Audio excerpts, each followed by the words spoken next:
Can you guys hear the music? You betcha. Yeah. All you can hear it. Gord? Oh, yeah. Yeah, Yeah. yeah. Man. I always said, Dick,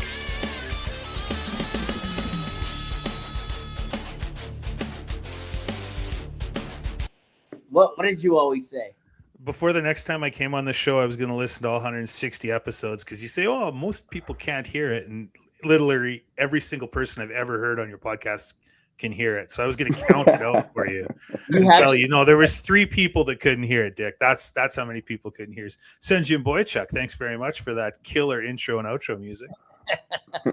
Oh yeah, man, that's wild though, because I literally talk about you at the beginning of every episode. I don't know if you listen to everyone in the last little bit here, but like, can you hear the music? And they're like, yeah, and I'm like, oh, Gord's gonna fucking love that one, right? And then it's like, no, I can't hear it. I'm like, that's one for me, fuck Gord.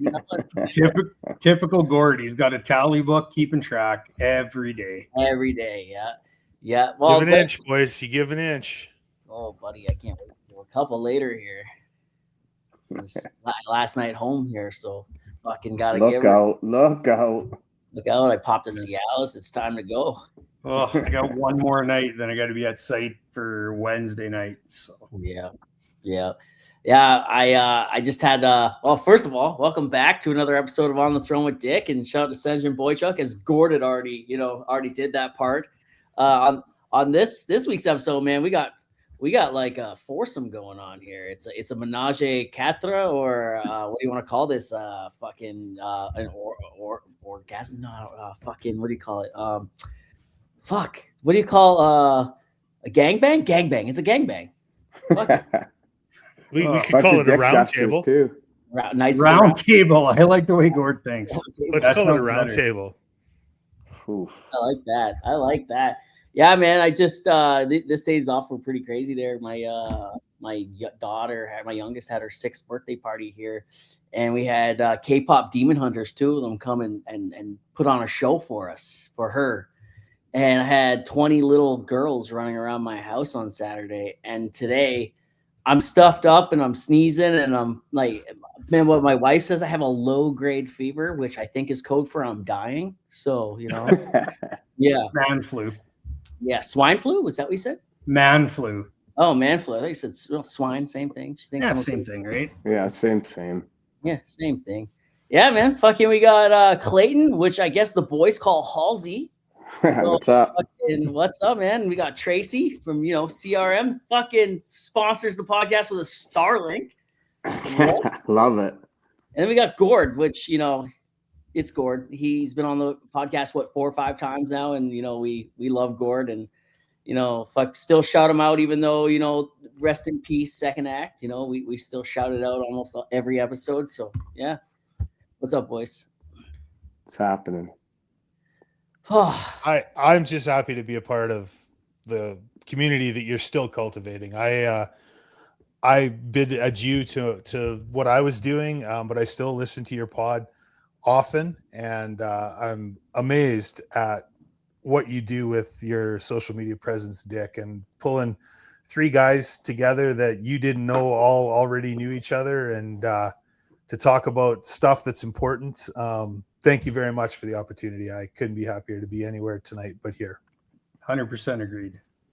Hell yeah, man. Yeah, I appreciate the opportunity to speak and get the ball rolling. Like, putting this together is pretty neat. Last minute, I love it. Yeah, I was chatting back and forth with Clayton there a little bit. I'm just gonna call him Hallsy. Fuck it.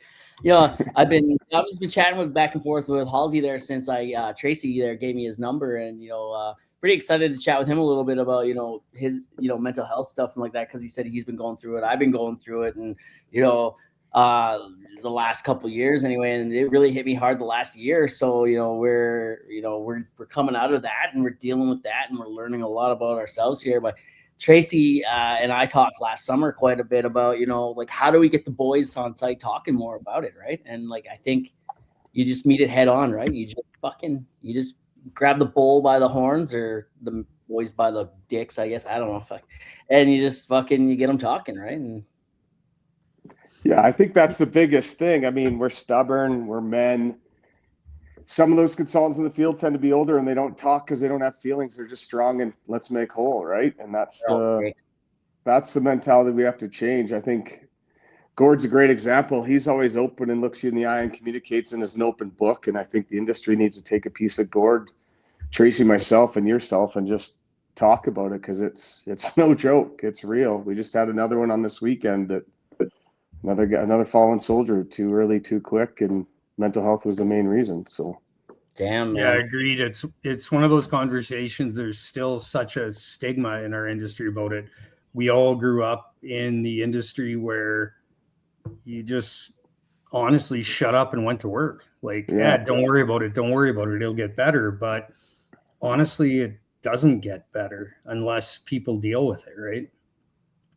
Amen. Yeah, I know. I've been saying it. I say it a lot, man, especially since I started, talking about it a little more and coming out with my own shit. You can't really ever solve the mental health issue. We just learn how to survive between the bouts, right? Like you learn how to cope and maintain and deal with it as it comes in. Like, so the next time when that wave hits you, you've got tools, right? And my dad growing up, I've talked about it a lot on the podcast. My dad, he didn't have the tools. So he didn't have the tools to pass down to me. And I won't have the tools to pass down to my kids unless I do something about it, right? And, I started going to therapy, started doing all this other stuff. And, last year, the podcast was sponsored by BetterHelp for, a large chunk of the year. And, well, I guess not a large chunk, but a portion of the year anyway.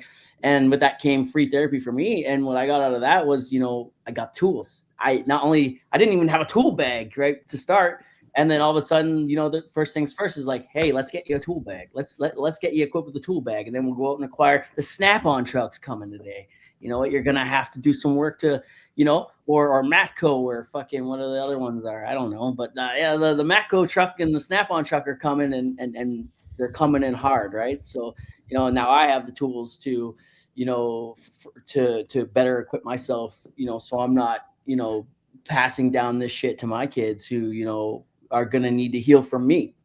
Right. And that's exactly. You've found a way to make the generational gap and to prevent that from carrying on. It's hard. Right? So hard. Yep. I think it's important to recognize the fact that, a lot of people that are successful, especially in the work that we do, got there because of their ability to solve problems, and stuff like mental health has to be addressed differently. It's not a problem to solve. And that's what I've learned in my own journey through this, is that I can still carry those feelings and have those feelings as long as I don't just repress them, shove them down, do the things like Tracy mentioned that was always just done. Clayton mentioned, those guys didn't talk about it. And we're at the point now, it's a different world. Those guys would go to the bush with an XJ in their wits. They didn't have social media and all the other things that are at play for people today. And we need to recognize that our voice to many as leaders has to be different than our voice to one when we're working one-on-one with people or ourselves. And just something as simple as 4 guys chopping it up here on a Monday night, giving people the opportunity to hear us talk about it. I think that's like a step in the right direction, and I think it's important. Hell yeah, man. Hell yeah. Absolutely. Clayton, you were saying you recently lost a buddy? Just a colleague that I knew kind of secondhand, younger, and made the unfortunate ultimate decision, and it all stemmed from mental health and being away from family. And I mean, listen, we're all in it right now. I mean, every one of you feel it, sunrise to sunset, you're working in dark, long hours. It's typically cold and you make good money, but at the same time you're running, call it how many 12-hour shifts in a row, and it gets monotonous and the same shit, the same stuff every day. And maybe, your better half's at home complaining to you about the kids, and it just adds on, right? I mean, it doesn't just affect the person in the field, it affects the family at home. And yeah, he made the ultimate sacrifice, I guess you could say, in a lack of better words, and too young. Yep. That's the one you and I were talking about just before Christmas too, eh, Clayton? No, that's a second one. Oh, that's another. Oh man, sorry, buddy. Bro, that's Yeah. harsh, man. Shit, like that's tough, man. You know, like, and a lot of people, I think a lot of, you know, it also compounds, you know, when, you know, you tell guys like, oh, it's selfish, you take that route, blah blah blah, you can't do that, and oh, think about your family and friends. Yeah, that adds up, and that also adds to the weight of it, right? And like, Yeah. we've talked about it a lot. I used to have that mentality where, you know, like, hey, if you end it, that's the most fucking selfish thing you can do, man. Like, that's fucking, you're going to hell, right? And like, no, now it's like, man, the balls it took to do that, you know, like the weight that you had to been carrying, you know, the shit that you were going through, that you got to that point, and to actually carry it through, that is fucking, that takes balls, man. That's not cowardly at all. I mean, like, the act is shitty, but like, to get to that point is like fucking, you know what I mean? Like, that's heavy.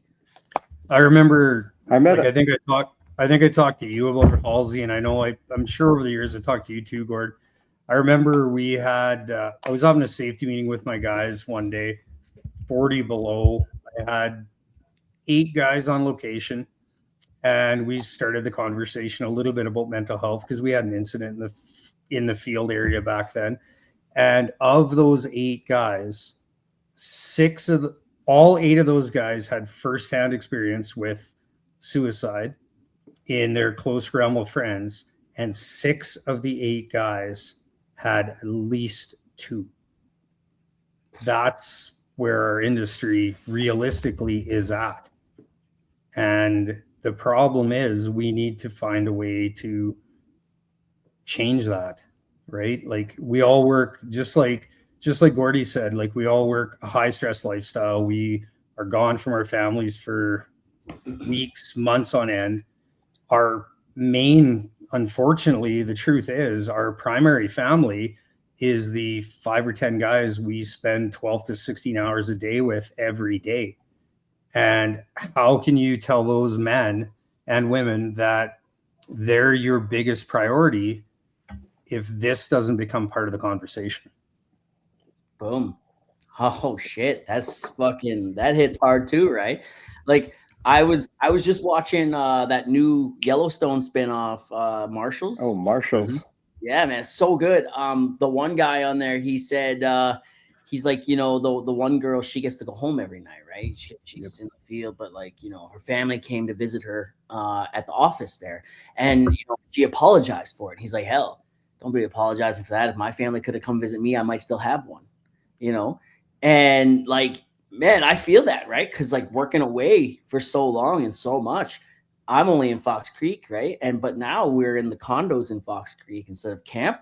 My family's come to visit a couple times, right? There for the weekend. And she's talking about my roommate in the condo. He's going to be gone this weekend too. He's not, when I go back, I'm just leaving home tomorrow here, and she's coming up to visit on Friday after school, right? So, you know, that's cool. And this summer, I get to change it up a little bit. I'm going back on the road crew, which I do every summer, but like, we're not going to be, I'm going to be home every night. They put me on a different division, and, you know, I'm not going to be, this year they're going up to the Northwest Territories and the 101 and stuff like that. And they're like, hey man, like, I think you've maxed out here, you know, like, you've maxed out where you can go from here. And the next step is, I'm not leaving. So, you know, the next step is that. And so, you know, we got some, you know, leadership growth and whatnot that you can do in another division, and that other division has me home every night. And, you know, like, I'm kind of pumped for that, because that leads into, well, where does it go from there, right? Because, you know, the content, Gordon and I have talked about this a lot. He's like, man, when are you gonna make the jump? When are you gonna do it? When are you gonna make the jump full time to the podcast and content and stuff like that? And I think, you know, being home every night is kind of scary, but like, you know, why is it scary? Because you get addicted to that lifestyle being away, right? But why is it scary, right? Because I know where it leads. It leads to, okay, you know what, I'm comfortable in my own bed every night now. I'm comfortable eating home cooked meals every single night, and here we go. We're getting to the point where we might be home every day, every night, you know, and that's kind of cool, man. That, you know, we could possibly be looking at that. So yeah. Yeah, exactly. it's a huge change. Like I took 2 or 3 years off after COVID, and it came down to my girls told me, you got to go back to work. It's just for the simple fact this has been your life for 20 plus years, right? So good for you, though. Not many guys find a way out, Frosty. That is something we talk about a lot too, right? I'm 16 years into my 5-year plan, man, and like that's fucking deep. Because why? You got addicted to the chaos, and you got addicted to it. Wasn't just the money. Everyone's talking about the money. Man, at some point it stops becoming about the money. And yeah, the money's good, but where have we been over the last 20? Not even 20 years. Where have we been over the last 10? The rest of Canada and the rest of the industries, they all caught up to the oil field in terms of getting paid and shit. Maybe not for you guys. You guys get to be consultants. Like fuck you guys, fuck all you guys. But for the rest of us, wages caught up quite a bit, right? And it's working out of town, being away from home isn't about the money anymore, right? Because it can't be. You can't justify that anymore. My wife says it all the time. She's like, look, you can make the same amount of money in town, right? Like wage wise, like hour, that dollar figure. And I'm like, yeah, but it's the hours and the overtime. And she's like, no, it's 12-hour day. What are you talking about? And it's fuck, you run out of excuses. You run out of excuses to make about why you need to be, leaving home and whatnot. Right. And that's difficult. Yeah. I don't know, Dick. I quit sitting rigs in 2007. Yep. For CNRL, and I was making $12.50 a day. And Tracy, you don't have to. Well, Clayton, you don't have to say what you charge Tracy out at, but I bet you $1 the inflationary reaction of the economy and what that position earns today doesn't. Those numbers are not a Venn diagram. There's no correlation to that at all.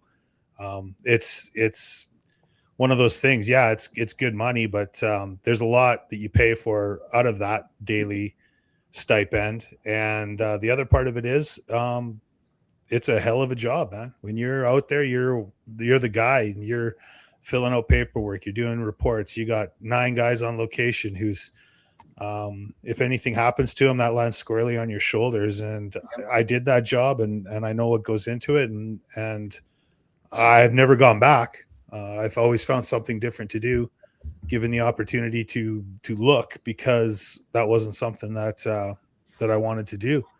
It's Gord, I think you had it 100% right when you talked about it in one of the Second Act podcasts. The guy who has the tiger by the tail is that lease hand scrubbing the mud tanks. He said that online. Said that on my podcast. Right? Yeah. Don't get me wrong, the money's great. Don't worry about the inflationary side of things or anything like that. The only way you survive and carry on in an industry is you've got to have a passion for it too, right? You have to want to build the next generation to carry forward, right? Absolutely, man. He said that on mine. He said that Gord's had a couple dingers, man. On mine. Like he said, the guy who had the life by the balls, he's looking down, he's scrubbing the side, hanging off the side of the derrick, scrubbing it, looking in at the consultant whose feet's up, coffee in hand, watching the game or whatever. Like, I want that guy's job. Years later, he has that job, and he's like, fuck, the guy who had life by the balls, man. The guy hanging off the side of the rig, scrubbing it, right? Yeah. And man, I talk to consultants all the time, man. And we were talking the one time there, he's like, yeah, man, sorry, I had to cancel the cement job like so many times, boys. But cementers got backed up, and then this guy got backed up, and then the cementers called me and said, I can make it this time, but that guy couldn't. So it was just a domino effect with everything. And then, that's crazy that you say that. But I think the biggest thing that I took away from anything Gord has said to me on my podcast ever was, you get paid like $30 an hour. Let's say you get $30 an hour. 15 of that is to do the work, and 15 of that is to sit alone in your hotel room or camp all night. Yep. Right. And that's you get paid the big money or the good money for the simple fact that you're giving up a percentage of your life, right? Yeah. That's what you're doing, right? And then if we go back to the conversation about stress levels, how much higher is Clayton's stress level and Gord's compared to mine in a Calgary-based scenario versus a field level scenario, right? It's sometimes I think it's something we at the field level don't necessarily realize. I remember over the years having conversations with Gord on a 12-hour day, talking to him at midnight, 1 o'clock in the morning about what are we going to do about this tomorrow, right? It doesn't stop at a 12-hour day. Yeah, really good point. What I was going to say is, I mean, Gord's got probably the most value to this conversation because he's felt the field side and the Calgary side, but it's not only the field. I mean, the pressure of sales downtown Calgary or being a superintendent, your phone doesn't shut off, your email doesn't shut off. And truthfully, boys, when we get downtown until we leave downtown, we almost live a fake life in the sense that you get your lunches paid for, your breakfast, you go to noon hour hockey and it's pizza and beers, or it's a Flames game, a concert, maybe a trip even. You're fortunate enough to take someone or go on trips. And then you come home and you're like, oh, shit, maybe we're behind in bills. Oh, we got to get a new vehicle. Oh, the furnace went. The reality sets in that I'm not a baller, and 9 or 8 to 5, 9 to 5, whatever we're calling it, we're ballers. And then you come home and it's dad, Uber driving sports athletes. Right, Gord? Like it's just, I think the field and the downtown can relate a lot to the same but different stresses. You know what I mean? Oh, it's absolutely the case. I think back, Hallsy, we just ran into each other about 2 weeks ago. Yeah. In the plus 15, and we were chatting, and Clayton will never toot his own horn, but Division I scholarship athlete, still runs. Don't try to steal his wallet because he runs 50 miles in the morning just for fun. He'll catch you. Where did you finish again, Halsey, in the Ironman? 17-12 out of 4,000 in Ironman Worlds in Spain. Yeah, exactly. And so obviously a gifted athlete his whole life, but we're all getting to that age. And I said, so what are you doing next? And a little bit of a somber tone. He's like, I don't know, because I'm getting older, and these things that we're good at, they're going, like it's going, time is ticking, and it's like all these things that maybe it's not work, maybe work was going swimmingly, but in that moment I was like, hey bro, like where are you going next? And he had to be like, I don't know. My body's always done everything I've asked it to do, and I'm getting to the age where sometimes it just doesn't want to do those things anymore. And that's a mental health thing too, right? Totally. And we all have those things. I used to be able to bench press 2 plates, no problem. And now I can, but my shoulder's fucked for 3 days. So I don't anymore. And that's, when I have to move my lips to my coffee cup because my arm won't go that high anymore. That's a mental health thing. And, all these things add up. So just because a guy has an office somewhere where it's not 40 below out, doesn't necessarily mean the trials and tribulations between his ears are shut off. Exactly. 100%, man. Dude, so true, man. Body thing. You said the body thing, man. Like I was feeling it a little bit before I broke my ankle. After I broke my ankle, sitting around for 4 or 5 months, trying to go back to work. It's getting a little bit better, but I noticed I have to work twice as hard for things now. I noticed that, after a day of grinding it out, I still have to get up and go and do it all again tomorrow, but I'm still feeling it for a couple days afterwards, right? And, I've made good friends with Tylenol, aspirin, fucking, multivitamins this year. Dude, it's been wild getting back to work after, the ankle thing, because I don't feel the ankle, but I feel everything else, right? Because, of all the sitting around I did, and then, I didn't get any younger in that 7 months, 5-6 months it was, whatever it was, Yeah. I want to, like, to what Gord's saying, like I went almost 16 months completely sober, hard diet, hard training, time away from family, friends, sacrificing quite a few things. I crossed that finish line and the weight just lifted. Like I was, wow, I did it. Cool. Now let's be a dad. But then I get home and I tell everyone this. I said, I feel like my motivator's broken, but I've regained a bit of motivation and passion for this mental health, whether it be men or women, but strictly oil patch related. And that's where I see most of my passion going. I'm still an active human being, but it was a mental grind from that middle of November to probably the first couple of weeks of January, for sure. Well, I talked to you after not too far after you got home, Clayton, and you sounded like down. You know what I mean? Yeah. Like Yeah. That's got to be a crazy change going from that Huge, to massive. back to just the normal grind of the day to day, right? Well, Absolutely. what was that first hitch back after 3 years off like, Tracy? Oh, it was interesting to say the least, right? So, but it was good. The first one was a bit rough, but then it just kind of flowed back into the normal, right? You know what I mean? Well, look at when I got finished my my time Your off. ankle and stuff, yeah. When my time off on the couch ended and it was time even for light duties at the shop, I was nervous. I was fucking a wreck. I'm like, oh shit, I gotta leave home, and I'm only going to Lac La Biche, and it's like, oh shit, I gotta leave home and spend a couple nights in a hotel. It's been 5-6 months since I've done that.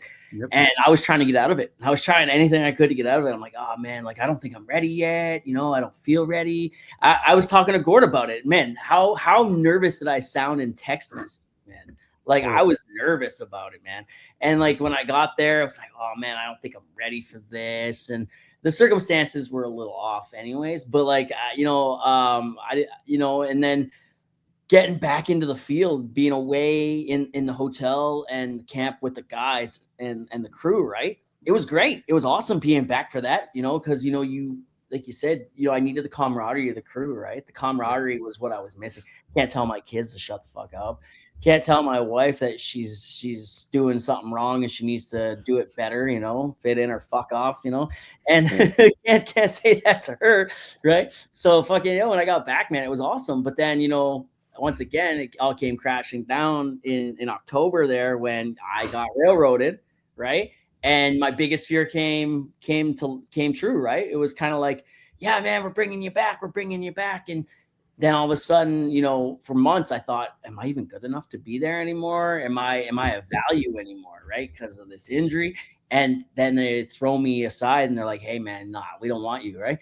And I'm like, fuck, is it because and then they use my injury against me, right? So it's like, fuck, man, like I'm injured and I'm of no value now. What the hell, right? And that plays a fucking toll, right? And then, my other where I'm back at now in Fox Creek, they immediately called me up. They're like, hey, where are you working this winter? And I'm like, why? And, right? Yeah, right. And they're just like, well, you're always welcome back here, right? And they knew, they're like, we know you're injured, but like we also know you want to work, right? We know that you want to do it and you'll do whatever it takes. Man, I don't even feel the ankle anymore, really, unless after a 12-hour day or whatever, if we're going an hour like fucking 13 or whatever or more, it swells up and it starts rubbing against the boot on the inside, and then it starts getting irritating, right? But that's the only time I really feel it, or if I step off a rig mat or something's under the snow and my ankle rolls a little bit. But other than that, I don't feel it anymore, man, and I needed to get back at her, and I love proving to the other company that I was working for that tossed me aside that I still do hold value. I'm better now, I think, than I was when I was there, and I got that chip on my shoulder, so I got that to prove, right? So yeah. No, like on your question, Gord, I'm just lucky that when I went back, I was surrounded by good people to make the transition back easy, right? That's what I'm really thankful for the transition. Well, it's important, I think, that Dick mentioned it. You came in back to that, with a questioning attitude. You were ready to make it work. You're like, this has to work, so I'm going to make it work. Dick, you were in a similar position. But I think something that happens a lot with us as men, and especially in the oil and gas industry, and I can speak from firsthand experience, is you tie a lot of your self-worth up in your role, in your job. And it takes sometimes that rug getting pulled out from under you to understand where that actually fits in your life. All the things that we're all fortunate for. We have people who love us when we come home. And, that's really unfortunate that we have to kind of get that rug pulled out from under us to understand that. But I think that that's the critical piece. And it's something that you can't force somebody to see. They have to kind of live through that themselves to go, oh, right, I do add value in all these other places. And even if I'm not the best wireline operator and today, I can keep doing it and I'll get better. And, you know, there's a multitude of other reasons for me to be here to do this job. And eventually that shines through and you start to believe it. And, you know, then you're on a little bit of a different plane. But it's always lurking in the back, and that's the hard part. We never outrun that. I know, you know, Hallsy at his company is very successful. One of the biggest engineering firms in downtown Calgary. They got their fingers in everything. But there's always that only as good as your last sale, only as good as your last placement. I'm in a similar as good as your last job. On the service side. Like, we do all this great work, we do all these incredible things, and the next guy cares exactly zero about it, right? My dad always used to say, you're only as good as your dumbest kid, right? So, like, if one wins the Nobel Peace Prize and the other gets robbed by a hooker, you failed. Yeah. I don't have any Flames fans for kids, so I'm doing all right. That's fair. Shots fired. Yeah, I had to get one in, Halsey. Sorry, buddy. You're a Flames fan? How do we kick him out? Born and raised. I'm a Leaf fan, man. I can't talk shit at all right now. You can't talk. Oh, I cannot talk shit. I can't believe how bad they're doing. Man. Really? You can't believe how bad they're doing? Really? Man. Like, there's how many years of history? Top of the league for 10 years, man. They're gonna get a draft lottery pick this year. It doesn't fall apart that quickly because of one player. Look at Halsey's eyes. Like, really? Man, but Hallsy, you were saying, but you had to come home and like replace fucking like appliances or whatever. Man, I've had a hell of a week and a half with that. My dishwasher motor goes a week and a bit ago, right? And you know, we had to buy a new dishwasher. Unfortunately, I didn't have any jerk off money this time to buy it with. So, but yeah, that's a whole story in itself. You gotta make sure you tell the guys that story after when you're done. You can't just drop that and then I'll tell it on here. I don't even care. And then like a few days later, the fucking motor in my dryer goes, right? I'm like, fuck. Right. So I get the dryer replaced, it's here. But fucking I got it at Ashley Furniture, the dishwasher. They brought me what was supposed to be a new one. They got it here and fucking it's dirty on the inside. Like someone had used it already. I'm like, what the fuck? So I'm like, whatever. I gotta do dishes. So I ran a load through it. It wouldn't work. It didn't work at all. Called them and they're like, oh, we tried it before it left the store. Like it should work. I'm like, if you tried it, if you ran a load, if you did a load, it wouldn't have been dirty. It would have cleaned itself out. Right? It was dirty. So you know, they were supposed to come back today at like 5 o'clock. They called me and like, oh yeah, they'll be there at 6:30, knowing that the store closes at 7. And so 6:30 comes, no one shows up. I'm like, I'll give it an extra half hour, right? Nobody showed up. Couldn't call them, couldn't complain, nothing.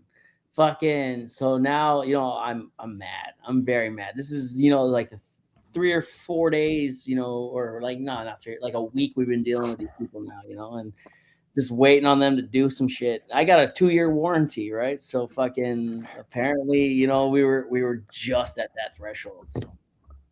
Since I've been back from Spain, November 20th, I'm a dishwasher, furnace, and 2 vehicles. Fuck. Damn. Oh, my buddy who I actually fucking hate this guy now. Fucking Christmas Eve, he backs into my car, fucking sends the sensor in the bumper for like it registered as a collision. So the fucking airbag light goes off. No airbags though. Fucks what ended up being the clock spring. Nothing in the steering wheel wants to work. It was like a $2,000 fix or some shit like that. And he hit it, and he didn't come in to tell me. He just took off. Calls me. He's like, I think I hit your car, bro. And I'm like, no, you didn't. What the fuck? No, you didn't. He's like, I think I did. And you know, I got diagnosed with BPD, right? Borderline personality disorder. And so like right away, my mind goes into fucking meltdown mode. And I hang up on him. I'm like, I can't deal with this conversation right now, or I'm going to fucking scream, right? My wife could see it in my face. She didn't believe it, right? He called his mom because I was at his mom's house on Christmas Eve with everybody.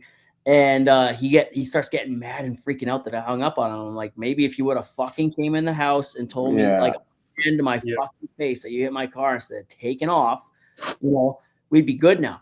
All right. And then fucking, I made him pay. I held him accountable. He paid for it to the last dollar here recently. And like, he won't talk to me. I unfollowed him on Facebook.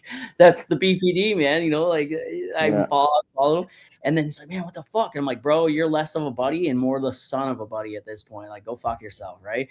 And like, that's just my other buddy is his uncle. And he's like, hey man, he's like, maybe give him a second chance. He doesn't have many people in his corner. And I'm like, man, I'll make him sweat it out a little bit more.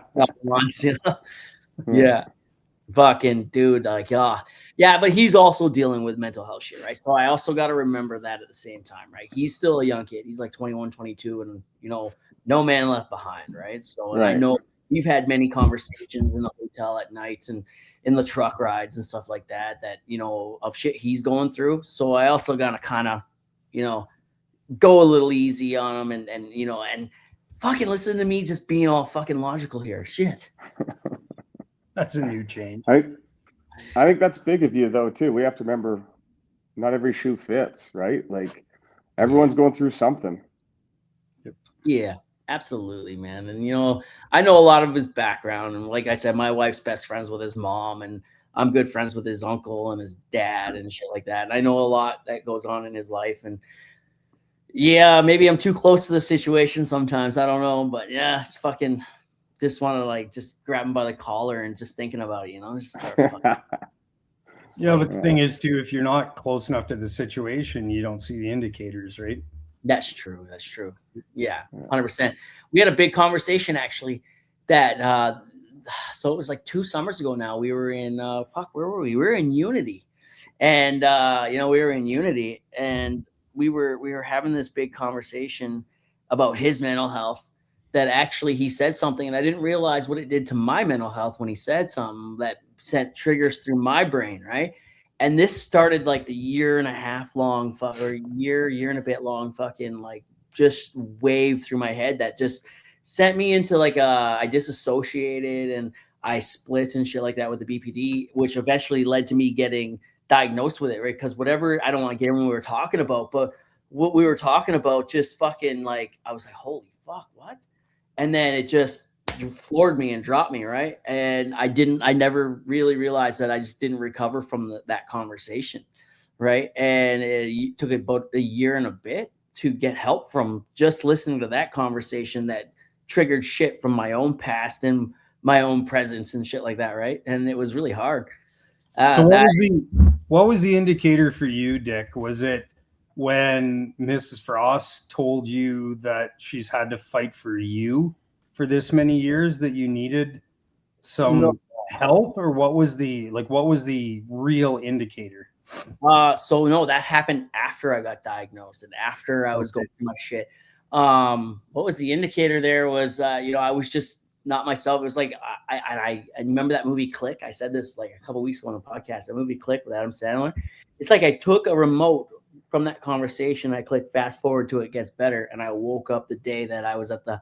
I woke up to like a few days before I said, "Hey, I need to go see a doctor. I need to go see a doctor, and I need help. Something's not right here, right?" And yeah, and so we did that, and you know, got diagnosed with what I got diagnosed with, and. Yeah, it was pretty crazy. And then she said that, and she's like, my Nana actually told her, because my dad has bipolar and my grandfather had bipolar and his great granddaddy probably had it, and none of these men ever got help, right? And so they just passed it down, trauma, right? And I noticed like I was very short. I was getting very short and like, you know, just miserable, moody all the time, and I couldn't. Constant headaches. I talked about this a lot. Like I had this nasty like headache for 7 or 8 months, you know, and it didn't go away. And then the moment I got diagnosed, the moment I talked about my issue, the moment that I was like, hey man, I'm having this problem, and they're like, oh, this sounds like let's do tests and shit like that. And the moment that, man, like instantly the headache went away. And I've told this a few times here and to my wife, like, had I gone any further than that, probably a few months down the line or even whatever, I would probably have a major health episode. Probably, I probably would have had a heart attack. I think, you know, even a few weeks down the line, right? Dude, it was getting bad. It was getting really bad, and you know, your body tells you when it's time, and I wasn't listening, right? And then finally I listened, but shortly after, you know, we were figuring all that out and whatnot, coincidentally, and I say coincidentally because it was a coincidence, I broke my ankle.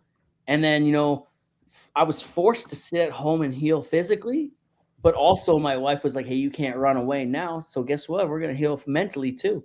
Right. Love And that. life throws that life. shit.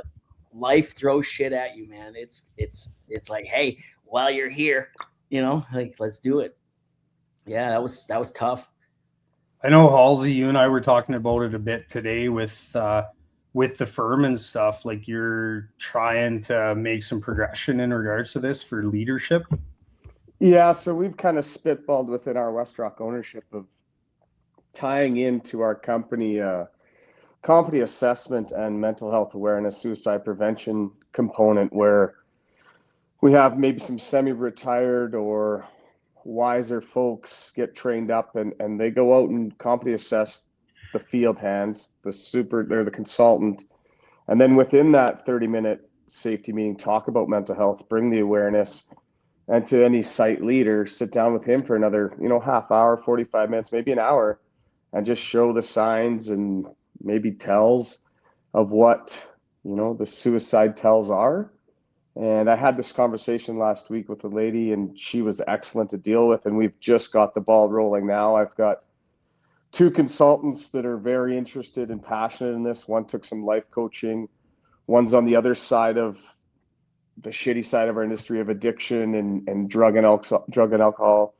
So he's on board and mentoring and helping. And it's just starting to get some legs, and we'll see where it takes us. And talking with you, Trace, you're passionate about it. Obviously, Gord and Dick are as well. And I think the more we talk about it, the better it'll get. There'll never be a fix, like we just discussed. But I think building around some consultants or some people that are passionate about it and spreading it like wildfire to the field, it could really get some legs and bring some awareness to it. Well, tee me up for it, Hall. Once you get stuff kind of lined up, man, I'm in. I will, for sure. I want to know more. Once you're able to have some success with that, the value proposition's there to be able to talk about that, about what you're doing, because I remember being on the other side of that phone call, and you could just tell a guy 16, 17, 18 days in, or 5 days in, but missing the recital or the hockey tournament. Yep. His brain's not in it, and those 100%. jobs aren't something that you can be 1 foot in, 1 foot out. So when you figure that out, the value proposition for your client is there. It's black and white, which is what they're looking at. I mean, let's be 100%. real. But to take that initiative is very commendable. Yep. And you need to have the right people in place so that it works and that it sticks. Because really, once you kind of find that thing, keeping it going will be as much work as getting it started. But it's an incredible initiative, Halsey. I commend you guys for having such a mature, outlook on the people that you're putting out there and how you can help them be better. Yeah, I appreciate it. It's always tough. I mean, we all know what it's like, get or done mentality, but if we can slow it down or even take that 30 minutes within that meeting just to bring some light to it, bring some awareness to it, get the conversation started, I think there's a huge value add. And talking to more and more people, whether it be downtown, field, whatnot, everyone's on board. So I'm just kind of taking the bull by the horns and talking to people, and just started a little business plan and have a couple more meetings this week and a big one next week with a major producer. So we'll see if it gets legs, and I really hope it does, because that's my new passion. So, well, I think all your clients have that in their 100%. 4 pillars, right? Oh, it's mental health and people are our number one priority. Okay, let's at first you're not even saying money where your mouth is. You're saying just let me do it. Yeah, I'm not talking money at all. Let me just spread the word. Let me just get people out. And so much of it comes down to Clayton, like we talked at the field level, taking the time to get to know your crews, get to know their families, get to know the structure of why they're at work. I ask every one of my rig crews within the first week to 10 days of a hitch, I'll go around the table, and I think Gord Kitely was involved with this back in the day. Go around the table and ask everybody why you're here. The first guy will say, I'm here to grow my career. The fourth or fifth guy will say, I'm here for the money. Okay, that's the first guy telling the truth at the table. So then you go around the table and ask, why are you here for the money? Are you here to give your family a better life than you had growing up? And then you can start the conversation of getting to know your people, right? Yeah. Absolutely. Yeah, I totally agree. I mean, we're running just under 300 consultants in the field, and I know a good majority of them, you know, where they're from, what do they have for kids, or their lifestyle, their likes, dislikes, and even just calling a guy I haven't talked to and called 100. Well, Tracy, just think about you. Like, hey, man, how are you? What's new? How's the transition? How's the home life? What's going on? And right there, you felt comfortable enough to open up to get this conversation to end up where we are right now on this. I've told this a bunch of times where my boss on the road crew, has his phone is constantly plugged in and still dying, right? He has like 30 people calling him at all times, you know, and he's stressed out all day long. And, you know, I've known him for a decade or so now. And, you know, I'll call him during the day and he'll pick up. He's like, man, what? And I'm like, just calling to see how you're doing, buddy. This isn't work related. This isn't business. Just calling and take your mind off that. What's going on? How you doing? How's things going today? You know, like, hey man, I'm going to the store. You want something? And he's like, man, I appreciate that. And you know, he goes back. You know, he used to be the guy when we were back in the hotel. At the end of the day, he'd lead the charge and get out to the picnic table, bring the drinks, start the barbecue. And over the course of a decade, he turned into the guy where you don't even know he's alive at the end of the day. Right? You don't even know where he's at. And he's had a lot of health problems and a lot of mental health problems. And we've talked about that, right? And you know, he was the kind of guy that he's Gen X, so he had a hard time really talking about that. You know, when I first started opening up about trying to get him to open up anyway. And then, you know, it's an exchange of information, right? I'm like, hey man, well, hey, I'm feeling this way today. You know, I'm not doing so great. And then he's like, oh, yeah, you know, like I'm struggling in this area, right? And then he knows, you know, it's okay. You know, I open up to him. I'm vulnerable. Let down your shield, right? We're good. Yeah. Well, and I'm lucky enough to, you know, with the three of you guys, with the transition that I just went through in my career, all three of you guys checked in regular to see how things were going, and that means the world, right? We need more people to be doing that with more people in our industry, right? Absolutely. I work with a guy right now who just had a heart attack a few months ago, and he just got back to work. He's 44, right? And you know, he long hours, hard on the energy drinks, maybe a couple other things, and you know, missing the family. Went through a divorce. I just had a heart attack. There you go, man. I wouldn't do that till late at night, but yeah. I got to get transitioned to night shift, so that's my excuse. That's fair. And you know, he texts me every day. We met twice. We worked together, and he came back after I got back to TCR there, and every day he texts me, "Hey boss, where you at today? What do they got you doing today? How's your day going?" And then he'll text me later that night, "Hey man, how did it go? You have a good day?" You know, stuff like that. And he lives upstairs from me, and you know, he invited me over for a barbecue last week. He's like, "Hey man, come have a barbecue, dude." And when we moved into the condos, most of the crew lives like 7 to 8 minute walk away. So if I run into you and I want to hang out, if I'm hanging out with you, it's because I like you. I like you enough to walk 8 minutes. He lives like upstairs from me, so you know, we're gonna hang out here a bit more. You know, he wants to start going to the gym again, you know, to get that, you know, the old ticker going. And he asked me if I wanted to go. Right. And I take that as hey man, you're cool enough to, you know, this is my place of peace, and you're cool enough to come hang out while I do that. So, you know, that's pretty neat. Well, I worked for Gord back, 2016-ish, Gordy, probably somewhere in there. Yeah, and we've been in constant contact since then, right? It's just you develop those relationships. And let's be honest, our industry is, I don't care how many million of people there are in it, it is so small. Oh yeah, big industry, small community. Right? That's what I've learned from the podcast, especially, you know, content, being in content and on the podcast, man. Like I'll go to Dawson Creek and I'll go to the mall, you know, and it's like, oh, there's Dick Frost, right? And it's like, man, what? Like it still blows me away that people recognize, right? Like it's crazy. Like, you know, a guy with a big old beard, you know, that has to shave to work in the oil field, right? He walks by, he's like, I don't work there anymore, but I still watch your content. I still see your stuff. I haven't worked in there in 10 years, but because I did and I have connections there, like your videos, I resonate with them. Or, hey man, love the podcast. Thanks, bro. I love when that happens, right? Because that's big time. The community for TikTok and Facebook and Instagram is so much larger than the community for the podcast right now, right? We're trying to grow more people in there, right? But like, dude, when I hear someone listens to the podcast, I appreciate that a lot more than, hey, I love your content, right? The podcast is, something that I work extra hard on. I put many hours Bread and butter.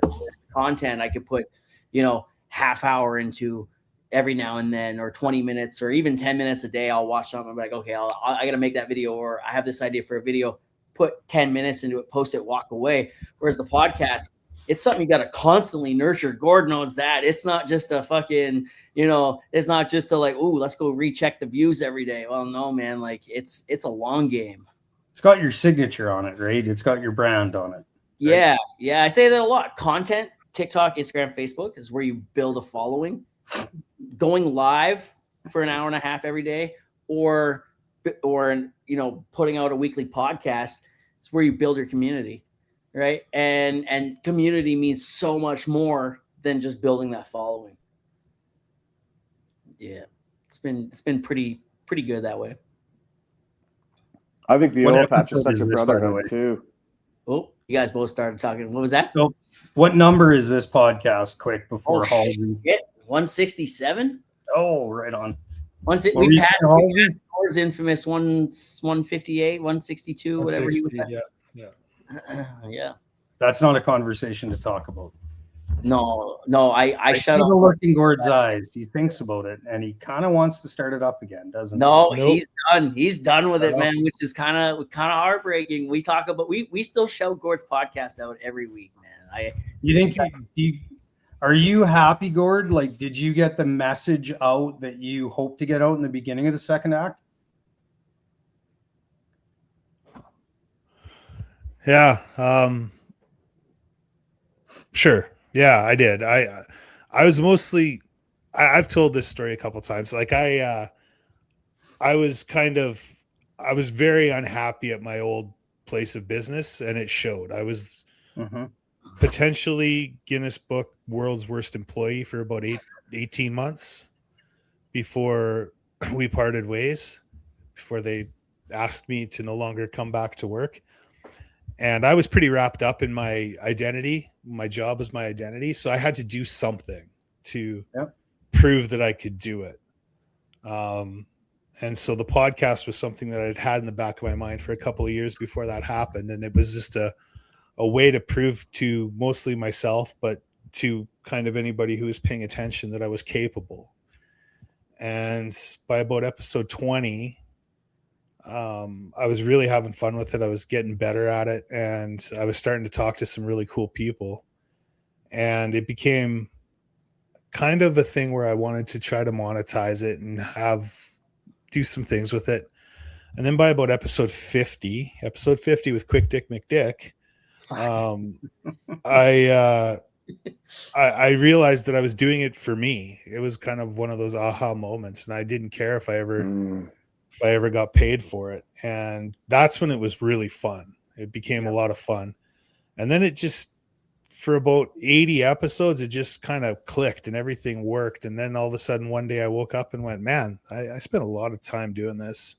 My new role that I moved on after, the one that kind of precipitated that change, was becoming more and more involved. I'd been promoted to a role, and we were building a business from scratch. So I was traveling a lot. Dick can attest. He would pretty much open every single text message with "Where in North America are you?" And it was never the same place twice.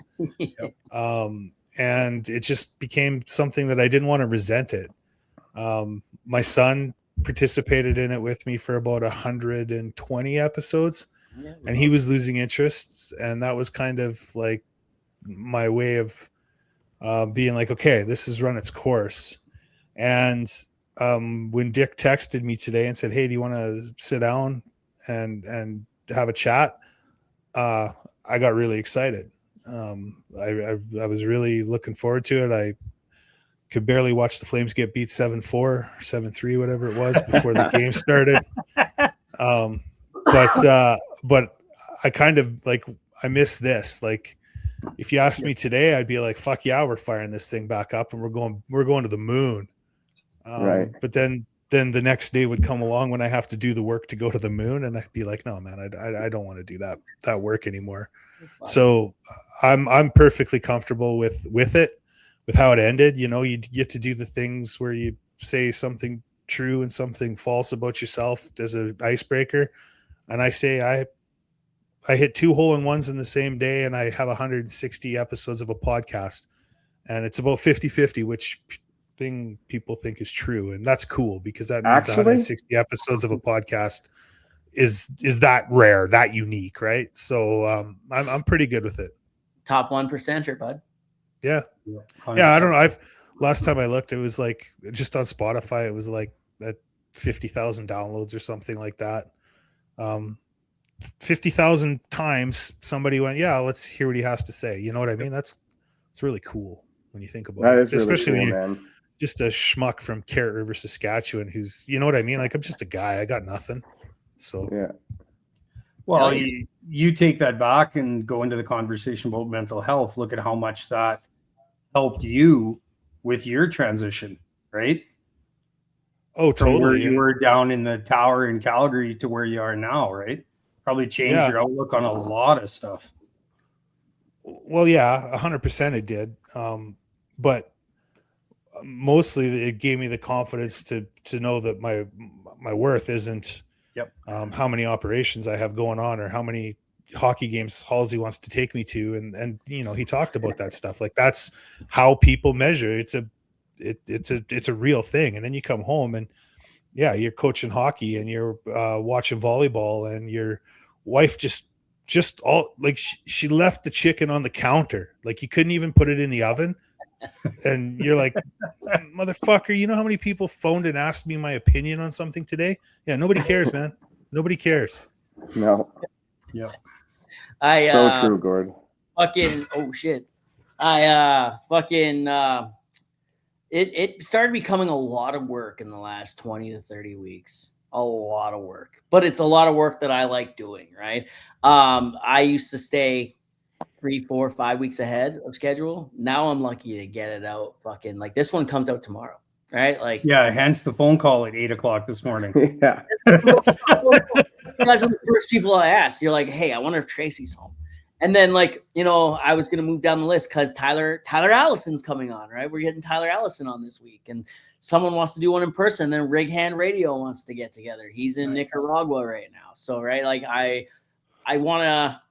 You know, I know I've been wanting to get this done with you guys for a while. I know Tracy, I couldn't get Tracy without Gord, and I know Tracy was talking about getting Clayton. I'm just Hallsy. He was talking about getting Hallsy to come on, and he was talking about that mental health initiative a couple months back that he was talking to me about. And I know, you know, so yeah, you know, and last week's episode wasn't recorded until the night before, and then fucking the week before that wasn't recorded till 3 hours before, and you know, like, it's just trying to just a lot of work, right? With the hours that I work, 100 hours or more a week, and all that stuff, and you know, doing the podcast, and you know, right now, I feel like if I don't pull one out, if I miss a week, I know it won't be the end of the world. Yeah. But I won't miss a week. I'll just repost an old one from a long time ago, right? It's just like, fuck it. Like Gord did the best of, right? Why not? Why can't I do that? No one says I can't do that. But now I feel I owe it to people. The pressure's on, right? If I put out an episode that week, is the world going to end? Am I letting people down, right? And like, I wasn't feeling well this morning when I first woke up. I sweat through the fucking sheets.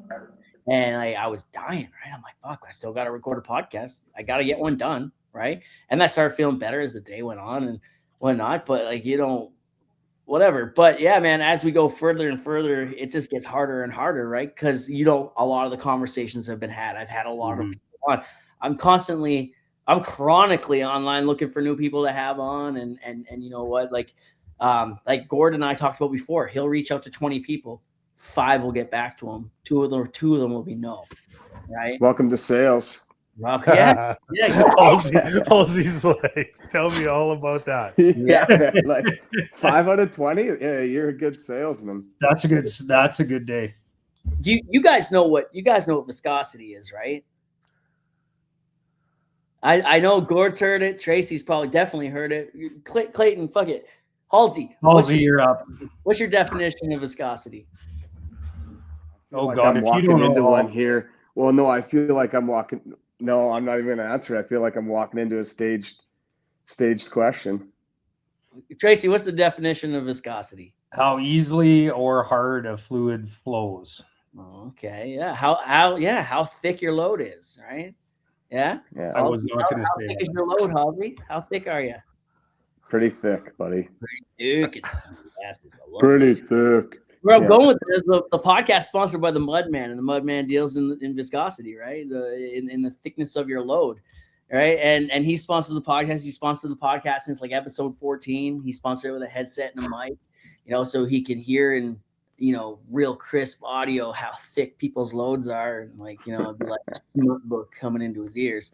And then, so that worked out well. And then, he sponsored the podcast 2 summers ago now, which is mind blowing, with a MacBook Pro. Right. So now I used to do the podcast completely off my phone, and, that created a lot of issues. And now we do it strictly on the MacBook Pro. So, shout out to the Mudman who, without that guy, and a lot of shit on this podcast isn't possible. I know Tracy's over there looking down like, yo, bro, when are you gonna mention me? And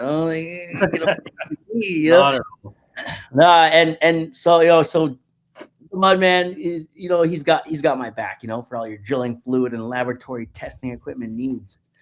And I always say the fucking website wrong, and someone always has something to say about that, like www.mudmanmarket.com. I think it's Mud Market, but he doesn't say shit. So I actually had a guy on location the other day that had a Mudman sticker on his hard hat. I see a lot of them, man. I see a lot of Mudman stickers and shirts. Yeah. Speaking of hard hats, you guys, I gotta show you guys something. You guys, Gordy, where are you set up right now at home? Yeah, I'm in the basement. Basement office, eh? Yeah, I'm curious. Little office. Curious here. My wife works behind the license plate. Which license plate? Look above it on the throne. He's got a license plate hanging in there. No chance I could read that. Yeah, I see the outline of it, but I can't see anything yet. Looks like an Alberta plate, but I can't. BNG 5971. That's my old plate, man. You're never gonna find out where I used to live there. I don't know. Did you guys listen to that episode with Herman from Into the Wind? He makes hard hats and shit. The C-Can airbrush guy. Mine fucking came in the other day, dude. Look at that. Nice. Yeah, that's look at that. Slick. Camp 10. I remember when you put those. You put the camp. I'm a Camp 10 shirt out. I never talked to you before, and I liked it and wrote a comment like, "That's a sweet shirt" or something. And you were like, "Thanks, man." And I was like, "Hey, do you want to come on my podcast?" Dude, honestly, the day you asked me to come on your podcast, I bet you had no idea that you'd be, reaching out to a stage 5 clinger, because like we have not gone much time without texting since. So you want to know where I was standing when you texted me back and said, "Yeah, I'm always down for a good podcast." Yeah, I was standing at the Chestermere Arena watching Hallsy play in the world's longest hockey game. Come on, really? Yeah, absolutely, I was. Yeah. No way. Yeah, Drew Gregory had just played up, and Johnny was there because he brought his whatever. I think he just had his older boy. Luke. Yeah. I think he just had his older boy, and you were like, "Oh, my kids are coming," or your wife was bringing your kids, and that's right. And I still remember standing there reading it, thinking, "Oh, sweet, I got this guy locked up." Brings us back to another fucking conversation Gordon and I have had about the 6 degrees of separation. Right? Like, you reached out to me the first time to come on your podcast while you were hanging out with Hallsy, watching Hallsy, and now Hallsy's on a podcast with us. But I also know Tracy because of you, right? And Tracy reached out to me about fucking mental health shit like last summer, I think it was, right? Yep. Yeah, we talked about that. And now Tracy, man, like has changed my podcast as well, sponsored it with a Starlink. Man, not only you changed the podcast, you've changed long fucking boring nights out on site. Like, shit. I was out on a Horizon rig there fucking 2 weeks ago. We went to a cement job and the cementer hit the ditch in front of me on the way in. It's like, nice. I hope they leave him there all fucking night, right? And sure as shit, man, we sat on site for 14 hours before crew change got there. And there's no cell service out there whatsoever, but that Starlink got some work in, man. Like it, yeah. Oh yeah. Yeah, I don't even look at the data totals on it. Man, I try to use it as much as I can because I don't want you to think this is a waste of my time. Not even close. Gets the message out there, right? That was the goal. I love that, man. I love that so much, dude. Yeah, dude, there's places that I've recorded at where it wouldn't have been possible without the Starlink. So I appreciate that. You've kept the show going for sure. You know, when I was in Hythe, I found ways to keep it going somehow. But when I went back to Unity, right, I would have probably had to have missed a week of the podcast for sure. It wouldn't have happened. Beauty, man. I think that's what I was trying to say earlier too. Like the oil patch is such a brotherhood. It's almost like any sports team or hockey team you've been on. It's one big locker room. Group hug in the shower tonight, boys. Let's go. Fuck yeah. Yeah, absolutely.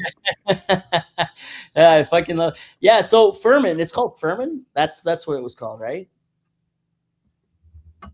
What was you Tracy? You called it. What were you calling it? The program that he has going he wants to get people on board. I don't know if Hallsy's got a name on it yet. I don't have a name on it yet. We've honestly we're 10 days in planning this thing. I've talked to some people, some consultants. I started with Tracy probably in January. Tracy, is that when we talked? Yeah, I think January, just after Christmas, somewhere around Christmas, I thought we started the conversation about it.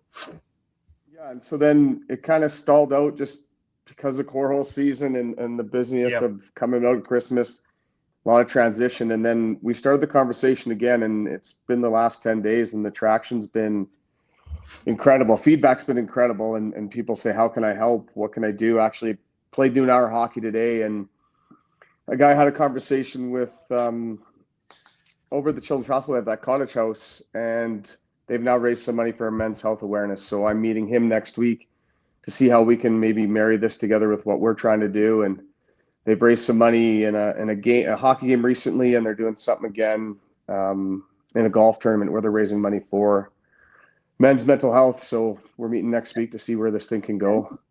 10 days and you've got that much, like you're working hard on this. That's awesome. Yeah, we're pushing, man. Sorry, I thought I heard him like say a name for it or something earlier. No, we don't have a name yet. There's a couple of ideas thrown around. It's just too early to even see what kind of traction. Does it need to be a business, or can it just be a non-for-profit, or can it just be a bunch of guys and females going out and talking about it? So it's still early stages for sure. Man, that's awesome. That's awesome work, man. I had a guy on, he was in airline steward. I don't know, it's a man. Flight attendant. I was just going to say flight attendant, yeah.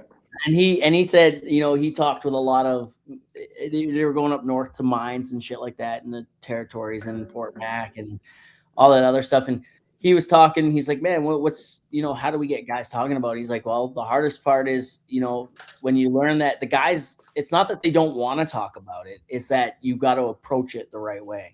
We want to talk about it. You just have to learn how to approach it. And I had him on the podcast. I don't know if Gord and Tracy listened to that. It was Archangel. That was a great cast. Yeah, man. I thought, I didn't know if that guy was real or not when he first reached out to me. I didn't know, because there's a lot of people that reach out with good ideas, but they're, there's nothing there. It's fake, right? And when he first reached out, I was a little bit hesitant with him because I didn't know, right? Then I started watching his stuff a little bit more. I paid more attention, and then it's like, yeah, all right, let's talk about it. And he's growing pretty decently since then, and So, I'm glad, I didn't just say, fuck this isn't real, block, see you later. Right. Cause, like really good conversation, really great ideas. His heart's in the right place and he's actually doing something with it. So I think yeah. there's two things to that conversation, Dick. Like the first, guys don't like talking. So an app that asks you 5 questions and then gives you a number, that's no value to a 100%. guy that's going through any issues. And then secondly, they want to talk to like-minded people. I don't want to send out a, lack of a better term, a therapist out to the field and say, how you feeling? It's like, hey man, you guys, you're tripping pipe right now. How's everyone doing? What's new? What's going on? And just get the conversation started. Maybe some signals come from there. Yeah. You got to have the right like-minded people that have lived it, breathed it, shit it, to know what they're talking about, and then get that conversation. Absolutely. Absolutely, man. I like to joke around a lot. And my old boss said when I broke my ankle, right, he said to me, my supervisor texted him. He's like, oh yeah, I told him he's joking around a lot. He seems to be in good spirits. And he's like, no, if Dick's joking around that much, it means it fucking hurts, right? Yeah. Like he's joking around. The more he jokes, the more he's covering, right? And I never really noticed that about myself, right? And I was just like, fuck, everything I've ever joked around about, from, my family issues to my childhood shit to like my mental health. Yeah.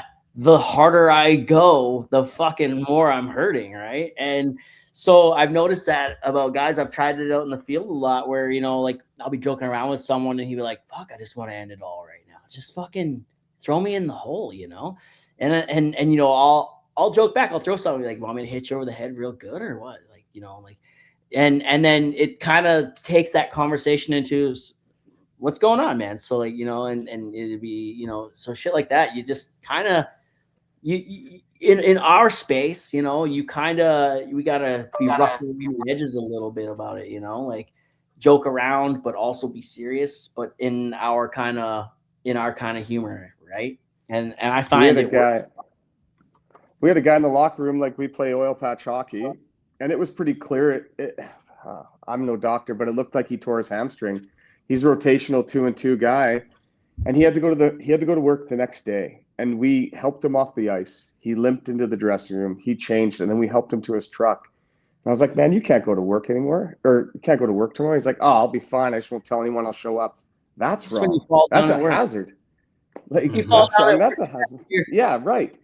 Yeah, happened here. I learned that the hard way. Fuck, bro. If I break this ankle again outside of work, I'm going to work, and I'm falling down. I'm limping in there. I'm not pretending like, like, hey, I'm good. Don't worry. Put a tension bandage on that thing and just fucking, walk in there, fall down. Oh, my ankle. Like. Yeah. What's I've noticed something. So where I'm working now, my operations manager is a female. And she runs 2 field station managers, a field superintendent, and there's 10 techs between Fort St. John, Lloyd, and Red Deer. And her fit for duty conversations that she has with the guys versus the ones I used to have when I was having those conversations are far less what time are you at the bar tell centric and more she knows everyone's wife's name. She knows how's this going. She knows they're having troubles. And I think that culture is really hard for some people to believe it exists and it's coming from a genuine place. And, I think the gentleman that you're just speaking of, Clayton, he doesn't enjoy that culture. He couldn't be honest and say, hey, I'm banged up here. I need a week to get sorted. He was worried about his spot. He was going to work. He was going to figure out a way to do it. And, we're in a spot. We all work with companies where there's, different types of people, not just females, just men with more empathy. And they gain that equity with you sooner when they're genuine like that. And I think that that's something that we can foster. I don't think we need to start an initiative to be more empathetic, to ask questions with genuine concern, so that the next guy that's like, instead of You need me to finish the job and we'll sort this out ourselves. When he's complaining, maybe that works with that guy, but the next guy that comes along, and that's not the tack to take. We all have a little bit of practice of where to take that conversation without it being awkward for us too, right? Because listening is so important and not something I'm particularly good at. So I'm trying hard watching her lead on how to do this. She reports to me, but I'm learning every day. Mm-hmm. Couldn't agree more. It's huge. The what you were saying about not like going to work hurt and stuff like that. Look what happened to me 3 weeks ago. I went skiing and snowboarding with my kids. I put on the skis, I fell over, and I immediately took them off. I'm like, nope, fuck that. I landed on my head, kind of, and I didn't like the way it felt in the ankle, so I took them off and I watched my kids snowboard. I had way more fun doing that anyway. And the next day, I woke up and I had really bad pains in my lower abdomen there, right? And I'm like, fuck, is this a hernia?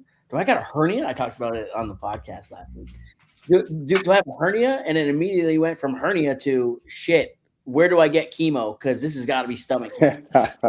Where's stomach cancer? Who do I divvy my shit up to, right? And then I didn't even tell my wife. She's like, go shovel the snow. It snowed a couple times. So I went and shoveled the snow. I didn't even tell her about it. I'm just like, yeah. Is that Liam?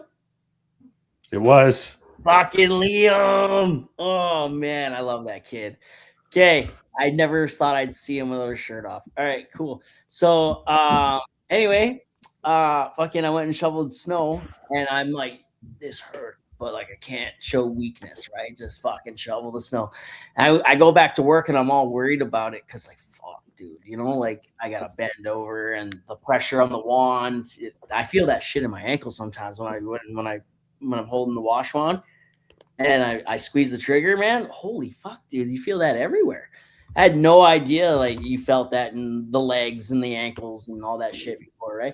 And so, yeah, it turned out I tore an oblique muscle, and it was basically bruise inside. And a day of twisting and turning and shooting the water and shit like that, man, it was good. I told my wife after I got back, she was like, yeah, I kind of noticed something was off there, and just the way you kind of moved a little bit, and yeah, it's like you could have told me. And I'm like, no, I couldn't have, right? I got to go to work. I got a spot, right? And if I don't go back to work, there's someone else vying for that spot, right? So yeah. That is the fear of those guys, right? Like, there's always someone next man up.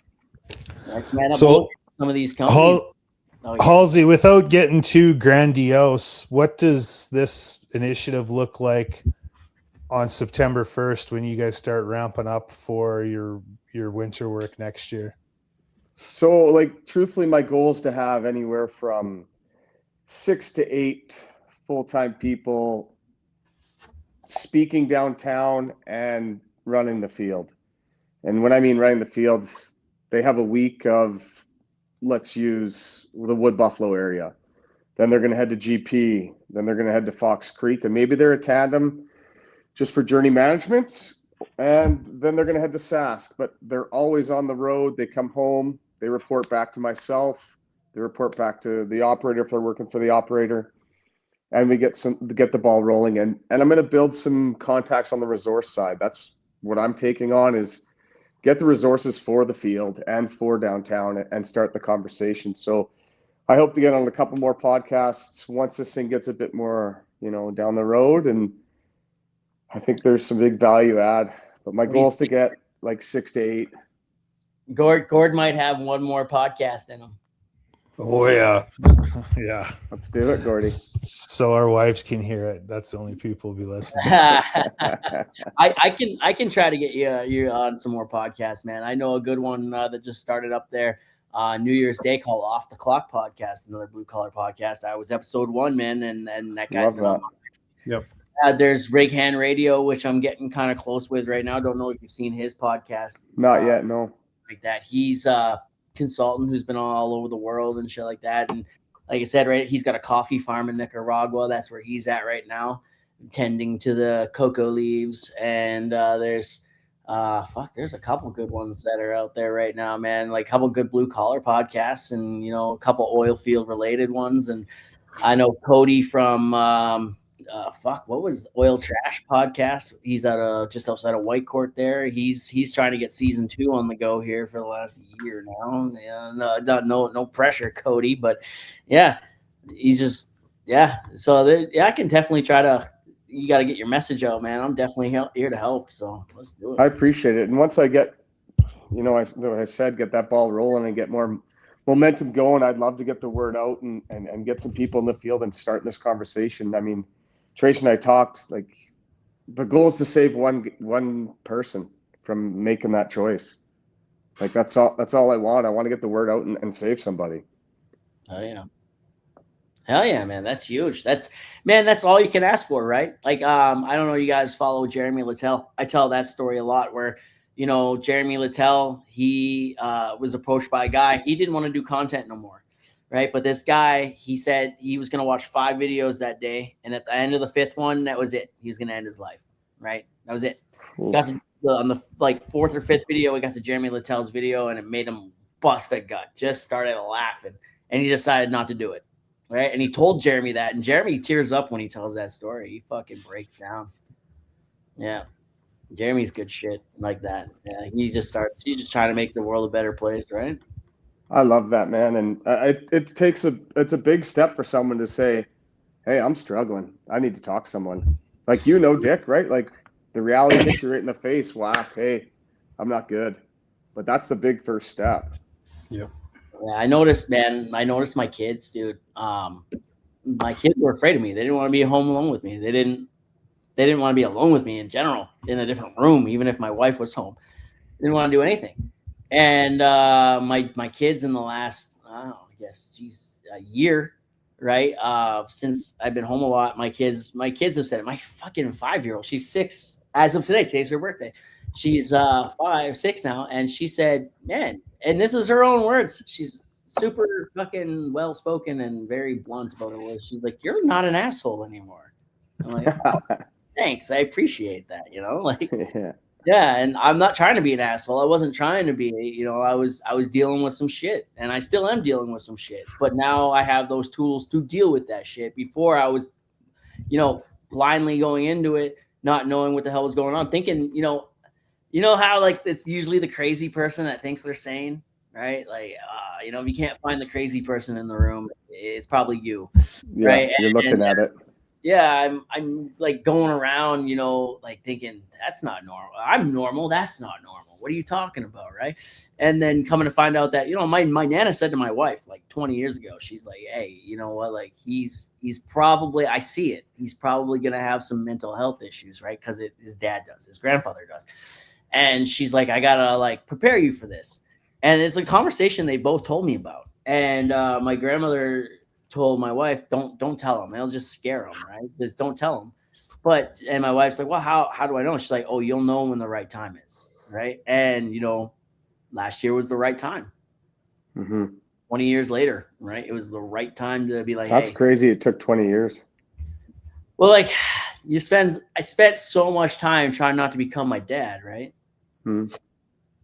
You're just outrunning that, masking that issue, right? And trying not to become him. But, at the end of the day, I am my father's son, right? And so, the best thing I can do now is be like, yeah, I am like my dad, but like, I'm seeking help for that, right? And I'm not using my issue as an excuse to just. And that's the first thing that the doctor told me. The psychiatrist told me when she's like, hey, what do you want this diagnosis for?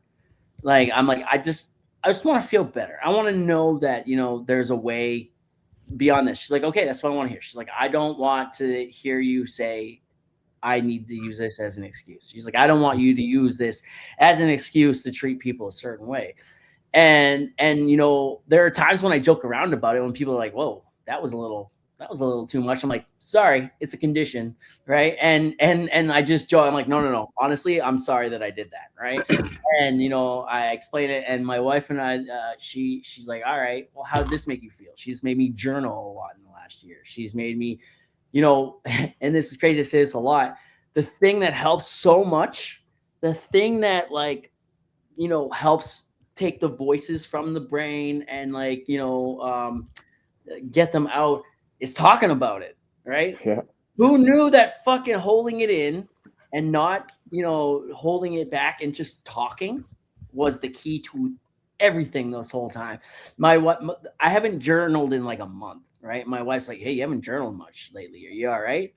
Everything good?" And I'm like, "Listen, I don't journal that much right now. It's because every time I feel something, I immediately tell you about it. I come to you and I'm like, hey, I'm feeling this, or hey, this made me feel this way, or hey, I'm going through this." And that, I should probably put it down on paper anyways too. But like that right there is kind of my journaling. It's like a live journal, right? It's like, hey, you know what? I'm feeling this right now. And I talked to my mom in person for the first time in 4 years on Mother's Day. And I was having all these feelings sitting across from her, knowing that all these issues that I've been having and all these feelings that I'm feeling, she's a part of that. And I can't have that conversation with her because she mentally cannot handle that conversation. I tried to have it recently. We started going that way, and she immediately, her wall went up, and I could see it. And I'm just like, no, well, we're not ready. We're not there yet, right? So like, but when I was having that conversation, I was starting to get a little emotional about it. And so I immediately, when I realized my mom couldn't have it, I called my wife. I'm like, hey, listen, this is what's happening. My wife's like, all right, well, what did you realize? What did you take away from that, right? And she asked all the right questions, man. Like, it's crazy. And ChatGPT, man, who knew?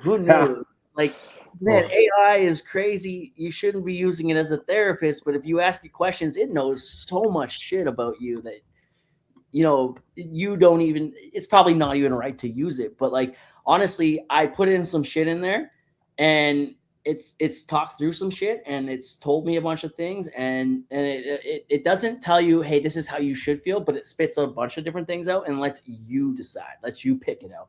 And then it's like, okay, you've decided to go down this rabbit hole or down this path. Let's dissect this one.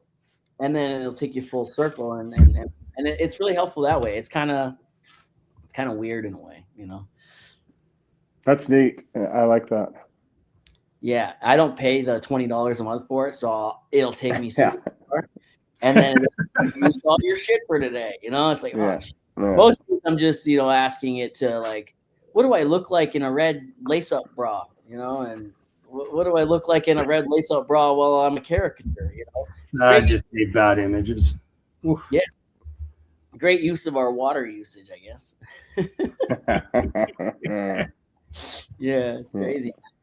I don't want to keep you guys too much longer, though. It's 9:30. I know you guys are, whatever. Tracy's got. It's past Gord's bedtime for sure. Oh yeah, I thought Gord was sleeping already. He looked like it. I thought Gord was out. Yeah. Fuck all of you. Yeah,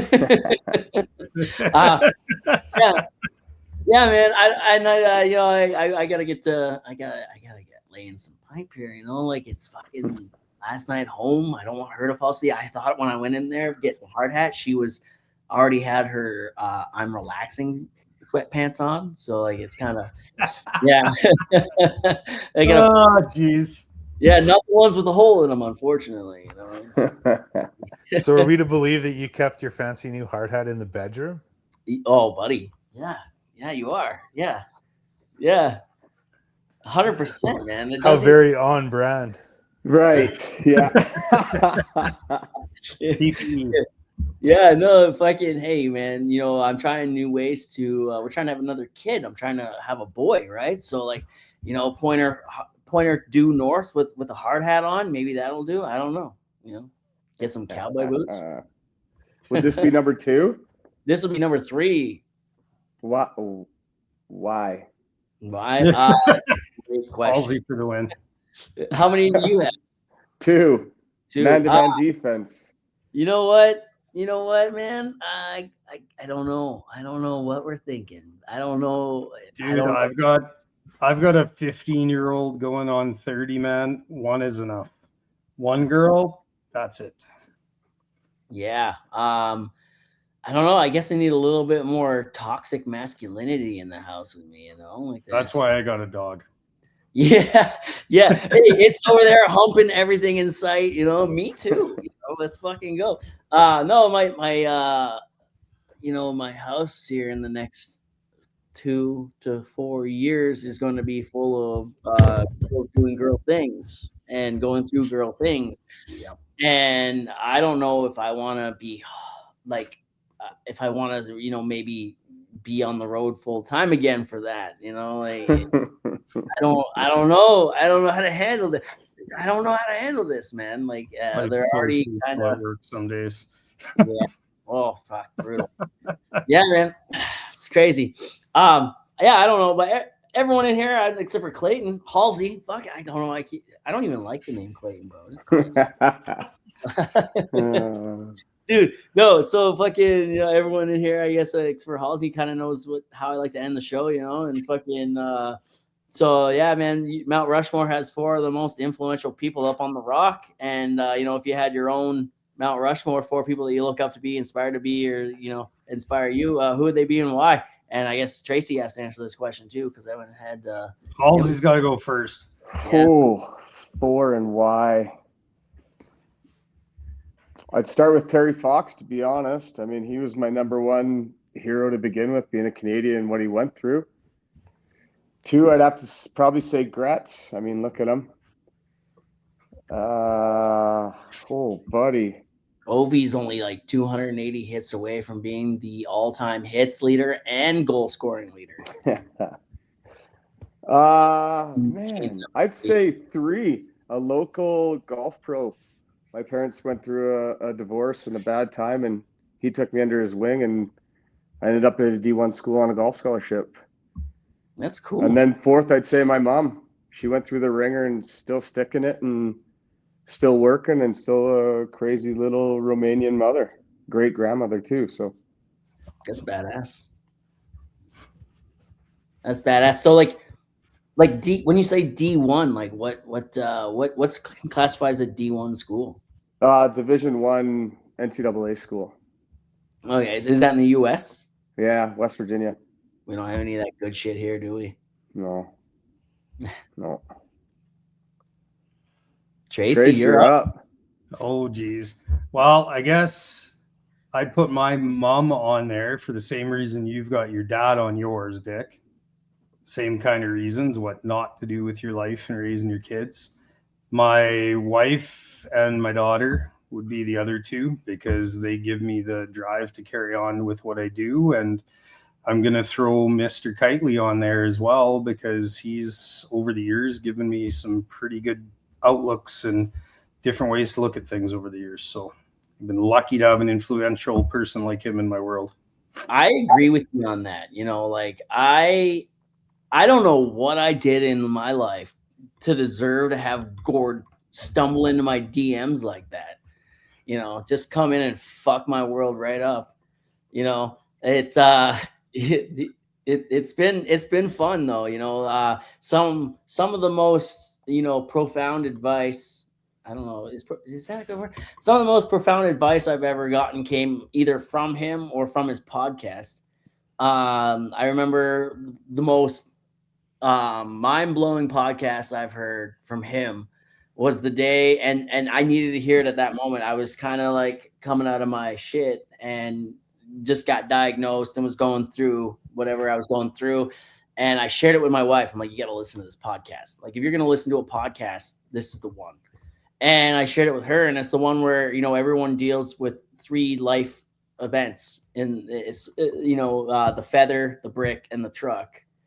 And, we should all take care of shit when it's at the feather level. But nobody does because you don't feel it. It doesn't hurt. It's like it's not there. The brick, you feel it. It hurts, but it's manageable. And then the truck comes along and just fucking wipes you right out, right? And that's how you deal with it. But it's the feather that really, it is where you need to stop it in its tracks. And I heard that on Gord's podcast, and that was probably one of my favorite all-time episodes of the second act. Yep, Jeff the Velez. Wisdom of an old soul right there. Yeah. Well, I'm humbled to be included, guys, and I am not sure what I've done to. I don't know what to say to that. I'm humble. Thank you. I appreciate it. You just keep being you, buddy. Yeah, man. I promise. I'm gonna print a screen out of this group chat here right now. Yeah, and it's gonna go above on the ceiling tonight. Yeah. With your hard hat on. Well, here's the girl number 3. Ah, right. shit. Oh shit. Yeah, Gord's a beautiful name for a boy or a girl. Gordina. Yeah. And my name does work for either. Yeah. Give me one good. Halsey would. Halsey, yeah, Halsey let's would roll work. with it. Oh, Halsey be a great girl's name too Yeah. for the next little girl Frost. Fuck. I hope it has the You beard got too. options. I hope if it's a girl, it does not have the beard. Well, welcome to Alberta, where the men are men and so are half the women. Yeah. Yes, sir. I appreciate you guys coming on, man. Appreciate you guys having this conversation and getting the word out. Halsey, I'm more than happy to help you spread the word for what you're doing there. That's huge. Everyone talks about mental health month, and anyone that's listening to this podcast for the last 3 years knows that especially the last year and a bit now, it's mental health day, right? Yeah, big time. And we live that shit 365. So it's fucking awesome, man. I appreciate the platform and just the support. I mean, we're just getting started, and I hope this thing goes. Yeah, man. I'm here to push it out, man. You tell me what to do, and I'll help. So yeah, I appreciate it. Absolutely. Keep me in the loop for it too, Halsey. I'm in for whatever you need on the field level too. And Gord, Gord has no choice but to say he's in now. The rest of us did. Gord's already asleep. I got ideas. Yeah. Perfect. Let's sit down, Gord. Yeah, I got ideas, and I got Halsey's number. We're good. Yeah. All right. Thanks for coming on, guys. I appreciate it. Thanks for having us. Good night, guys. Hey, thanks, guys. Have a good night. You guys stay frosty.